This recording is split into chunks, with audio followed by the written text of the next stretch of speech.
సినిమాలు గాదు, మూవీలు గాదు, రివ్యూలు గాదు. ఒక ఒక వెబ్‌సైట్ గురించయితే మాట్లాడుకుందాం. ఆ వెబ్‌సైట్ ఎంత ఫేమస్ అంటే ప్రతి ఒక్కడికి సినిమాల గురించి తెలిసిన ప్రతి ఒక్కడికి, హీరోల గురించి తెలిసిన ప్రతి ఒక్కడికి ఆ వెబ్‌సైట్ గురించి కూడా ప్రతి ఒక్కడికి తెలుసు. ఆ వెబ్‌సైట్ పేరేందంటే ఐబొమ్మ. ఐబొమ్మ, ఐబొమ్మ, ఐబొమ్మ అద్దర కొడుతుంది.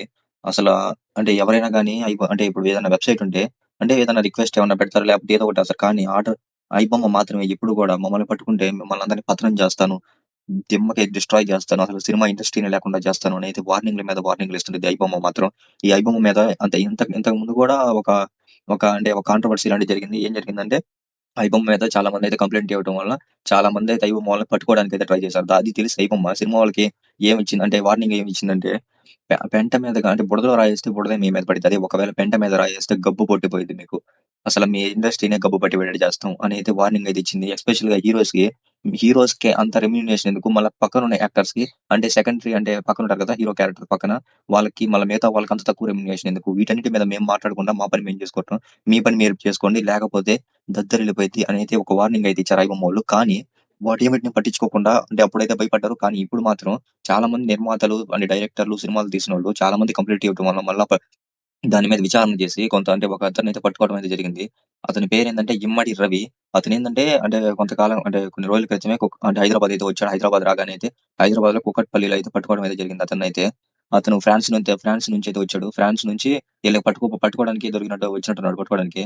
ఇతను ఎక్కడికో ఈయన ఆపరేటర్ అంట. ఐబొమ్మని ఆపరేటర్ అంటే ఒక వ్యక్తి. మొత్తం ఈయనే కాదు ఒక వ్యక్తి మాత్రమే. ఒక వ్యక్తిని పట్టుకోవడానికి ఇంత కష్టపడ్డారు ఈళ్ళు. మొత్తం ఐబొమ్మని పట్టుకొని ఇప్పుడు పట్టుకుంటారు. ఇతనైతే ఫ్రాన్స్ నుంచయితే వచ్చాడు. కరేబియన్ ఐలాండ్స్ నుంచయితే ఇతనైతే ఆపరేట్ అయితే చేస్తున్నాడు. ఐబొమ్మోళ్ళు ఇతన్ని పట్టుకున్నా గాని పోలీసులకు ఒక సవాలయితే చేశారు. దమ్ముంటే పట్టుకోండి అనేది సవాలయితే చేశారు. అదేదో సినిమాలో డైలాగ్ ఉంది కదా! దమ్ముంటే పట్టుకోర సిక్కవత్తు, పట్టుకుంటే వదిలేస్తా సిండికేట్ అని. అలాంటి డైలాగ్ కంటే వేరే ర్యాంప్ డైలాగ్ ఒకటేశారు. ఇంకొకటేందంటే అతను చెక్ చేసినప్పుడు ఏమైందంటే ఆ వెబ్‌సైట్‌లో సర్వర్‌లు వాటిలో లాగిన్ అయ్యి చెక్ చేసినప్పుడు పోలీసులు ఏమైందంటే వాటిలంతా Telugu content Telugu OTT Telugu content సినిమాలు మొత్తంతో నిండిపోయిందసల. ఈ మధ్య వచ్చిన సినిమాలు చాలా గూడా ఇంతకుముందు రాని సినిమాలు గూడా చాలా వరకైతే ఆ వెబ్‌సైట్‌లో అయితే దొరికినాయి. ఇంకొకటేందంటే వాళ్ళు అరెస్ట్ చేసిన తర్వాతయితే 3,00,00,000 అయితే అతని నుంచి పోలీసులయితే తీసుకున్నారు. ఒక చిన్న ఆపరేటర్ దగ్గర నుంచే 3,00,00,000 తీశారంటే మొత్తం ఐబొమ్మ అది పెద్ద పెద్ద చాలా ఒక మాఫియా లాంటిది ఐబొమ్మ మాత్రం. దాంట్లో దిగుతున్నారు పోలీసులు. పోలీసులెవరంటే సీసీఎస్ పోలీసులు సైబర్ సెక్యూరిటీ అనుకుంటా వాళ్ళైతే దిగుతున్నారు. మరి ఐబొమ్మ అయితే ఐబొమ్మని ఎంతలా ఇన్ని వెబ్‌సైట్‌లున్నాయి గదా! ఇన్ని వెబ్‌సైట్‌లు హైలైట్ చేయంది ఐబొమ్మని ఎందుకు హైలైట్ చేస్తున్నారంటే ఐబొమ్మ అలాంటిది భయ్యా. ఐబొమ్మలో కుత్ అంటే నేము రియల్‌గా మాట్లాడుతున్నాను. ఒక మాటైతే ఇది ఏమనుకోబాకండి. కొత్త సింపేసే వాళ్ళు చాలా మందున్నారు.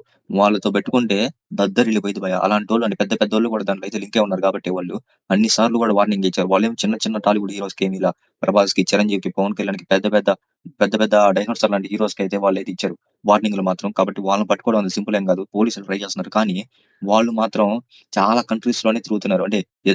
మన హైదరాబాద్‌కి చెంది కూకట్పల్లికి చెందిన అతనే కరేబియన్ ఐలాండ్స్ నుంచి అయితే ఆపరేట్ చేస్తున్నాడంటే ఇంక అనుకోవచ్చు ఒక వ్యక్తి అక్కడి నుంచి ఆపరేట్ చేస్తున్నాడంటే ఇంకెంతమంది ఉండొచ్చో. వాళ్ళని పట్టుకోవడం చిన్న విషయం అయితే కాదు. పోలీసులైతే మాత్రం చాలా వరకైతే ప్రయత్నిస్తున్నారు. ఇతను అరెస్ట్ చేసినప్పుడు మరి ఐబొమ్మోళ్ళు వాళ్ళని వాళ్ళ మీద వార్నింగ్ ఇస్తేనే వాళ్ళు తిరిగి పోయినసారి ట్విట్టర్‌లో అయితే ట్వీట్ అయితే చేశారు. పెంట మీద రాయేస్తే మీ మీద అది పడిద్ది అనైతే రాయేశారు. కాబట్టి మా జోలికి రావద్దు. మీ జోలికి మేము రాము అనైతే ఇచ్చారు. ఇప్పుడేమో డైరెక్ట్‌గా వాళ్ళకి చెందిన ఒక వ్యక్తిని అరెస్ట్ చేశారంటే ఇంకా వాళ్ళు ఏ రేంజ్‌కి ఏ లెవెల్‌కి ఇంకా వాళ్ళ మైండ్‌లో ఏం ఫిక్స్ అయిందో అర్థం చేసుకోవచ్చు.